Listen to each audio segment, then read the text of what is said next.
Greetings, my boy chicks. Welcome to another episode of Aubrey Studios Commentary, where we commentate on all things Aubrey Studios. Isn't that right, Alex of Lone Clone Productions? This video has gorillions of views. Mike Shekels!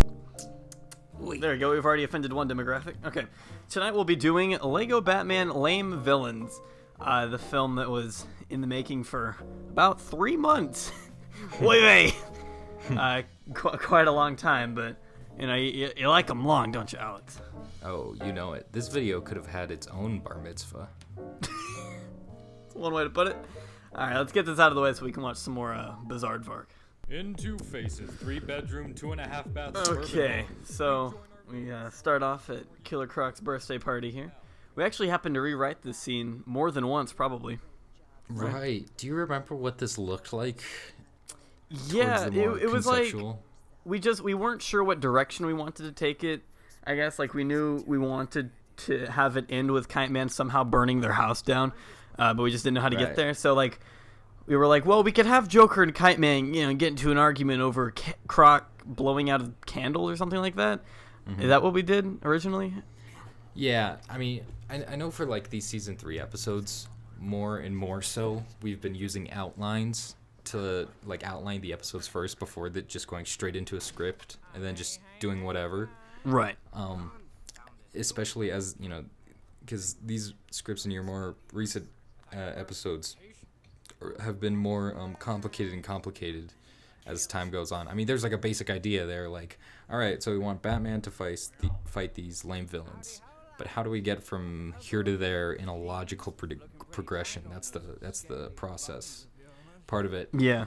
And this part, I guess our thought process going into this was like, okay, so we want to have Batman fight the lame villains, but obviously he can't do that on his own. So at some point we need to get the regular villains involved, and why are they staying out of this in the first place, right? Yeah, we had to introduce the mainstream villains somehow, so it would tie in later when Batman gets them to help him fight the lame villains, and so we decided to just kind of introduce them at the very beginning and have them already hate Kite Man. So then that would also give Kite Man a motivation to attack Batman and defeat him without the mainstream villains doing that instead, I guess. We kind of started, we kind of structured this relationship between like Kite Man and the villains kind of after ourselves and brick filmers, I guess, is one way to put it. Because we have this group of, as brick filmers, we have like our group of friends that we work with a lot, and then we have some people that tend to be a little bit more, I mean, bless their hearts, right? Oh no, this is gonna get really bad. But they're people that can get really annoying at oh my points. God. I'm not naming names in particular, right? But I mean, this is just in general. I don't even have anyone in my mind right now. But like, some people can get really annoying, trying to be like too friendly and trying to be like, "Hey, bud," kind of thing. And you're like, "Hey, want to collab?" Want to collab? You gotta understand that people just maybe don't want to collab with somebody who you've never talked to before, or sometimes people just don't want to automatically be friends with you. Right. Anyway, I get what you're saying. Yeah. Right. I actually didn't think about that till just now, but I guess I can definitely see that applied to the way we structured this. But yeah. Also, the footage that was just shown, by the way, was an actual house fire that I found on YouTube. So I'm not sure if there's anyone actually dying in it, but and I figured that was noteworthy at least, and I wanted to get that in there before we moved along too far. At least a dog was in there. Yeah, I mean we can hope it's either a dog or a woman. I mean same thing, am I right? Damn it, bitches, am I right? Oh, okay. Can I leave that in? Okay. Oh, of course we're leaving it in. What are you talking about? Excellent. This is the second channel. I don't care. And not like I care on the first channel anymore. Oh yes. So at what point did we decide that we needed Amanda Waller in this video? Well, because I think it was just because like we had her, because like she was in Suicide Squad, and she was kind of, Right, she was kind of like the ringleader. The ringleader. She kind of like knows everything about everyone. Yeah, and so we just figured, well, she'd probably know about these lame villains instead of like Commissioner Gordon or somebody like that, and it'd be more interesting to bring this new character that we had never even brought up in any previous episode here. And we got the one and only Akash Lego Productions to voice her, and he did a fantastic job. Subscribe to him. Yeah, despite him sending his lines like a day before this went up, but he had 3 months. Right. Speaking of voicing, we obviously got I Hate Everything to provide the voice of Kite Man for this, and if you watch IHE's content, he's pretty well known for having a special hatred for Kite Man, which he's made like a whole video about him. He includes him in his intros and stuff. I mean, at this point, it's just a meme, really. Yeah, of course. And so when you and I came up with the idea for this video, we had to get him for the voice of Kite Man. It was just a necessity. In fact, we purposely made Kite Man like the leader of the lame villains because we had the intention of making him voiced by Alex IHE. So naturally, we got quite concerned when he didn't get back in touch with us for a while after asking him if he wanted to do it. I believe I sent him like 3 emails over the span of a month, and that he never saw, according to him. So we eventually had to DM Ruben from Jar Media on Twitter because he had his DMs open conveniently, and we literally asked him if he could talk to Alex about getting back to me, and he did. And Alex actually replied that exact day, I think, and he ended up sending the lines really soon after that. So it worked out, but needless to say, we were a bit nervous for a while. Because we wrote the character assuming IHE was going to voice him. So we're like, okay, who are we going to get instead? Like, we got to get another guest star or something like that. But luckily we didn't have to, go down that path. But yeah. Penny fetish. The penny The Penny Plunderer was probably one of my favorite villains in this whole thing, by the way. Gotta love it. That's not even an official minifigure. That's just no. Yeah. Did you get like the Captain Hook? Yeah, it worked. It fit him perfectly. We got the Captain Hook face, and I think that's Mr. Burns' torso and like legs, from The Simpsons. Right. The dark green, and then we gave him just the typical black, like Superman hair from the newer sets. But yeah, the idea for this episode in particular kind of came after Lego announced that they'd be releasing a line of Lego Batman movie minifigures, in preparation for the movie that was going to come out. And then due to like the, I guess, obscurity of the villains that were included in this wave of minifigures, we decided to make it an entire episodes of all these like random villains nobody had ever heard of teaming up against Batman, since they were tired of the mainstream villains getting all the attention all the time. And then we just added like the Penny Plunderer and Polka Dot Man, since we figured they'd be fun to write, and why not, I guess. Yeah, we mentioned this in a previous commentary, but since nobody really cares about these villains for the most part, there's a lot of creative liberties that you can take, even more so than the general brand of comedy we kind of go for with these videos, which is very liberal with what the characters would say, right? Liberal as in like they can say whatever, pretty much, and like their personality doesn't necessarily reflect what it would be in the comics. But yeah, we can take even more of a chance. We can take a chance even more so with these villains. Like my favorite character, the Calculator, in this video. Oh yeah. I don't even know the Calculator's just like a regular dude, right? I don't even know what his powers are. I have no idea. I don't care. Like nobody knows. That's the thing. So we just decided to make him the meme robot guy. We used the same voice of I think Filthy Frank has used in a couple of his videos. And we're like, yeah, this should work. So he didn't even have a voice actor, but I think it worked out pretty well. Oh yeah, his delivery was fantastic. We use the Apple. I think that's the command terminal.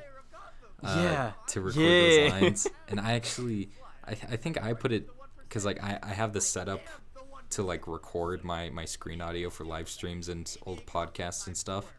So I recorded those lines for you from the terminal. I just put in the text and then I think did so. that. Yeah. Yeah. That was Anyway. it worked out great, but we just that's why we kept his helmet down, was because if it showed a face, it wouldn't really make any sense. Because the original minifigure did have like a mask or whatever, but Right. decided to keep the little hello thing there, so sound more robotic and make more sense. But here's wait, what? Oh yeah, here we go. Here's Holly and Jokey. Ah, yes. Yeah, I this like how you is. use the Jared Leto torso.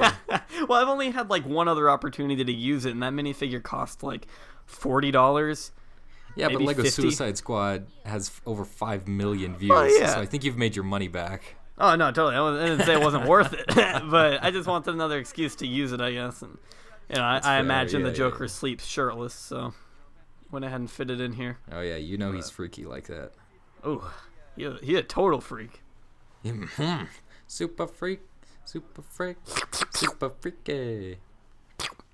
Oh yeah, that's another thing. I think IHG, apart from doing a pretty fantastic He performance of Kite probably Man, has the best slurp, in my Yeah. opinion. One of the best.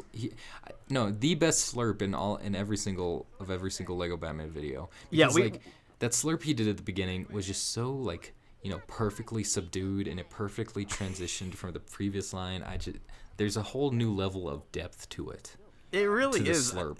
To just the slurp alone, like we've been trying to include more slurps into the Lego Batman Season 3 episodes.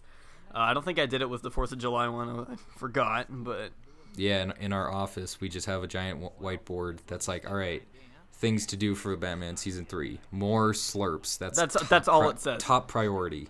That's Yeah, literally only all it thing. says. Takes up the entire whiteboard. Just says more slurping. We had to start writing on the wall because the whiteboard wasn't big enough. Exactly.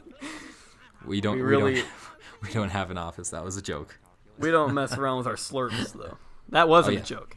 Oh, well, of course, yes. I don't like how this scene turned out. It was really blue, but granted, I am watching this on Chrome, so No, it's blue regardless.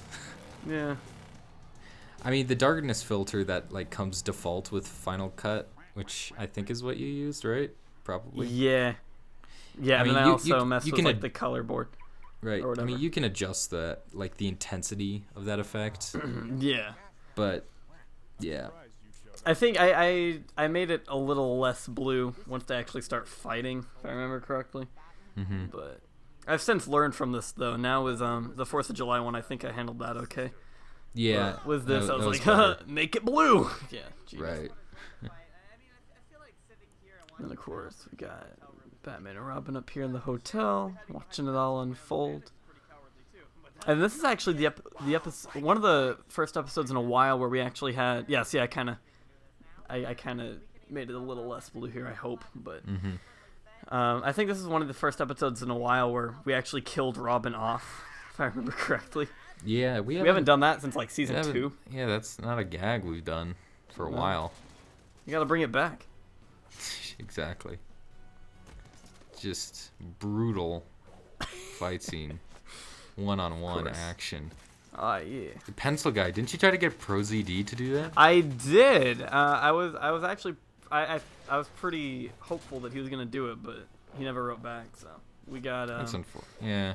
Ted Evans to do, and he did it. We asked him to sound like Brian from Family Guy, the dog, because I thought that just Yeah, that's pretty fit much the it. pencil dude perfectly. It basically just sounded like Seth MacFarlane. Yeah, it worked. So Yeah. he did a pretty good job. He's always done such a great job. Ted Evans, really good voice actor. If you need like any impressions or anything, definitely recommend you check him out. There it is. See, there he Oh. goes. Ripperoni. Ripping pieces, my dude. I'm actually.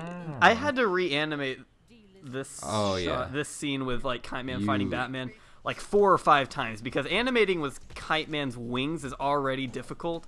But like when he's fighting Batman, it's just even harder. So that's why I tried to incorporate the wings into the fighting as well. By like you saw earlier, he like hit him in the face with his wing.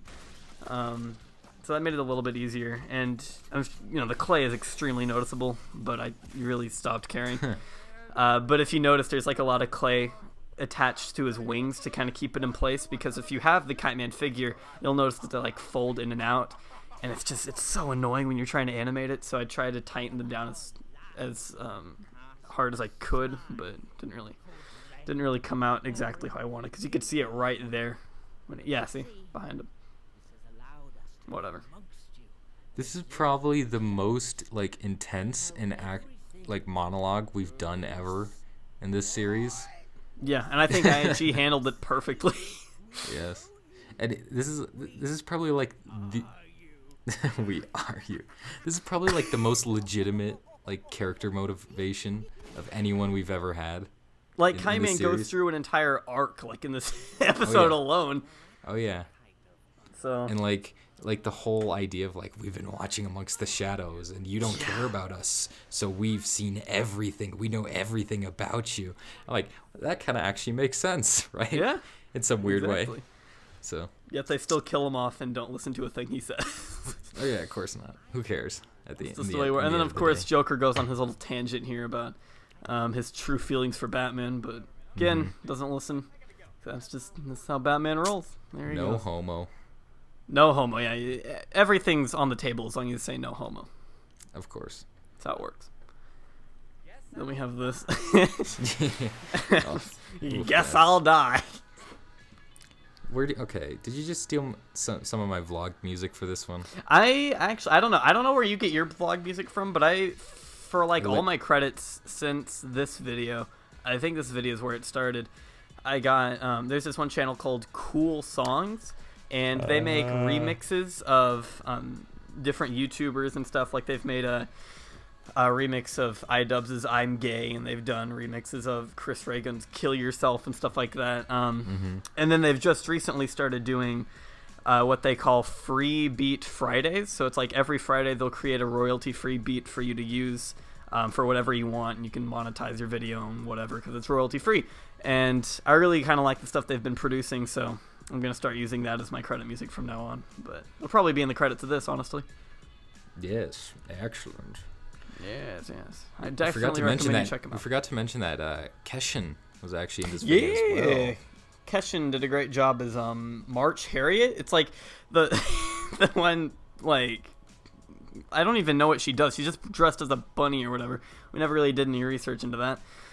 But we couldn't really find anybody for her at the last minute, so I was just like, hey, Keshin, you want to do this? And he's like, why am I voicing a chick? Like, he said yes to it at first, and I sent him the script, and he's like, I'm voicing a broad? I'm like, yeah, sure. I mean, he said yes, so he did it. But I really like the way he portrayed her. I think it worked out pretty well. So. Oh, yeah. He sounds like a 40-year-old smoker. Yeah. Who else Be careful while shaving. Hey, man. Oh, God. I didn't realize what you were doing. Oh, my God. It's like 1 in the morning. Like that just hit me. Brooklyn. Jesus. When you're a smoker. Excellent work on his part. Yeah, of course. Props to Keshin. But, yeah, so that was Lego Batman Lame Villains. Pretty proud of the way it turned out. Again, I had everything did... Probably one of the best jobs of a voice actor in this entire season, I'd say. Oh yeah, definitely up there with the likes of Adam West guy. I forgot his name. I don't know. Sorry. I think Rodney Dean and others. I think Forrest did a pretty good job as Santa too. Oh yeah, he always does. Very well done. But so I don't really know. I guess that's about it. You got subscribe to Lone Clone Productions. Oh yeah, subscribe to Lone Clone Productions, of course. Gotta start pinning that to all these commentaries. See how that works out. And, I guess we'll see you in the next one. Subscribe to Akash Lego Productions!